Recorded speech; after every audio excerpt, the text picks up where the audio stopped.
artıq və bu 180-dən çox məhsulun içində son zamanlar bir neçə yeni məhsullar var. Şəfa vitaminidir, fitoton xınalarıdır, sonra masaj yağlarıdır, badam yağıdır, bir çox yağlar, yəni bir çox bitkilər. Məsələn, qara zirə yağı Azərbaycanda artıq daha gözəl və daha sağlam şəkildə istehsal olunur. Buna görə də qara zirə yağını oradan-buradan axtarmaq lazım deyil. Məsələn, evkalipt yağını Herbaflora şirkəti istehsal eləyir.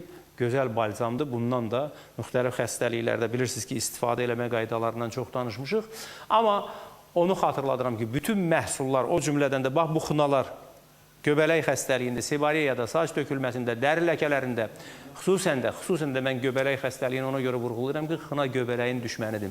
O ki, qaldı şəfa vitamininə əvəzsiz bir məhsul olan bu vitamin bir çox xəstəliklərdə, məsələn, stres zamanı, avitaminozlarda, zehni fiziki yorğunluqda, qan dövranı pozğunluğunda, həmçinin bir çox, hətta virus xəstəliklərində yaxşı köməkçi immun sistemini qaldıraraq köməkçi rol oynayır, həmçinin də müalicəvi əhəmiyyət daşıyır. Buna görə də şəfa vitaminini məsləhət görürəm tərkibində çuğundur şirəsi, qaraqatın şirəsi, böyürtükən şirəsi, bundan başqa demək, biyan kökünün şirəsi, sütülqozun şirəsi, dazotu, evkalipt, kəkilyotu və s. kimi məhsullar var ki, bütün bunlardan bir komponent şəklində hazırlayıb, gözəl bir, Arzu xanım da biraz bundan qabaq elə deyir ki, kimə bundan yazıramsa çox gözəl nəticə alınır və çox gözəl də nəticə ilə gəlib yenə də təkrarən soruşurlar, bundan istifadə eləmək əlavə olarmı?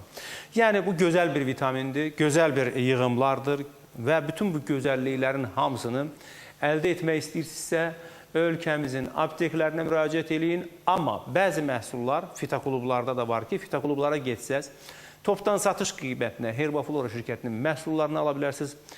Təxminən 30-35 adda məcunlar, salatlar, ruletlər, oksigenli kokteyllər, hətta halvalar belə hazırlanır ki, bunlar ud hindi xaricdən gətirilən, xüsusən də Hindistan kimi bir ölkədən gətirilən həlilə, ud hindi, ondan sonra qara çörək otu və Türkiyədən gələn, tutaq ki, bir çox harnut bəhməzi, yəni bu da kişi sonsuzluğunda çox gözəl bir bitki olan keçi buynuzunun meyvələrindən alınır. Yəni, bütün bunların hamısını əldə eləmək istəsəz və yaxud da ki, bir müalicəvi qida əlavəsi əldə eləmək istəsəz, o zaman fitoklublara müraciət eləyin. Fitoklubların nömrəsini xatırladıram.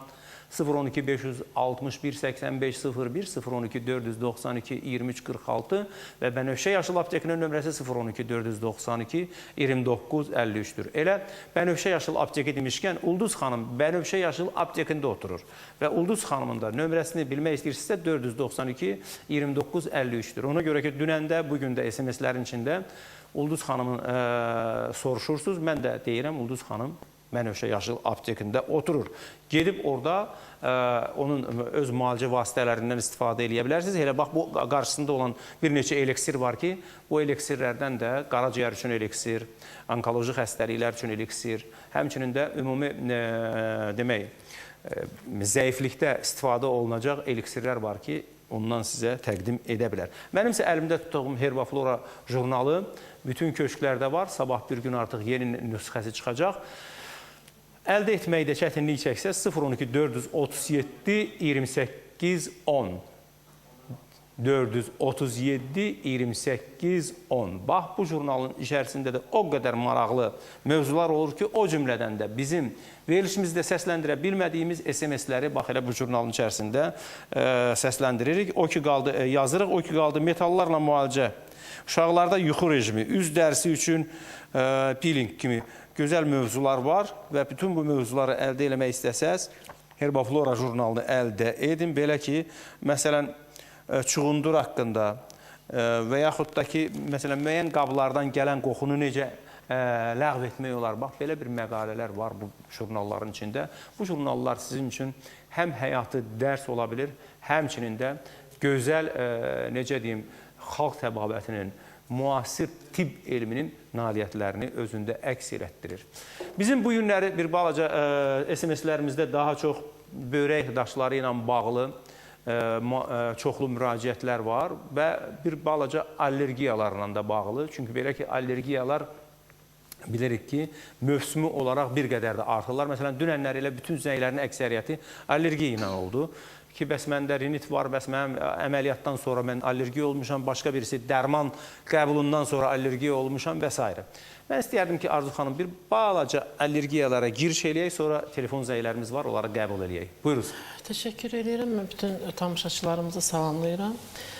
Ümumiyyətlə, allergiya elə bir xəstəlikdir ki, son zamanlar biz əgər müşahidə eləsək, tez-tez rastlaşırıq xəstələrin şikayətləri ilə. Allergiya insan orqanizmində elə bir proseslər gedir ki, bu zaman birinci növbədə immun sistemdə olur dəyişikliklər.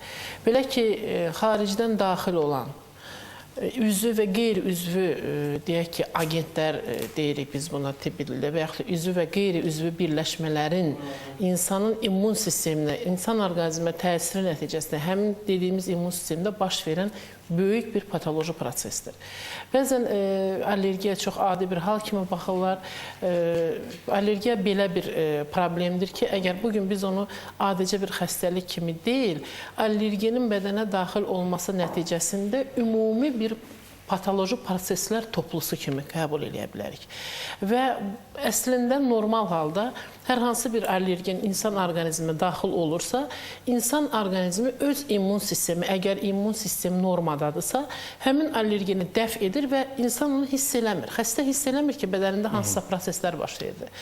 Əgər immun sistemdə əvvəldən hansısa bir problem varsa və yaxud da həmin dediyimiz allergenin mütəmadi olaraq orqanizma daxil olması baş veribsə, artıq immun sistemdə müəyyən qədər deyək ki, laxlama baş verir.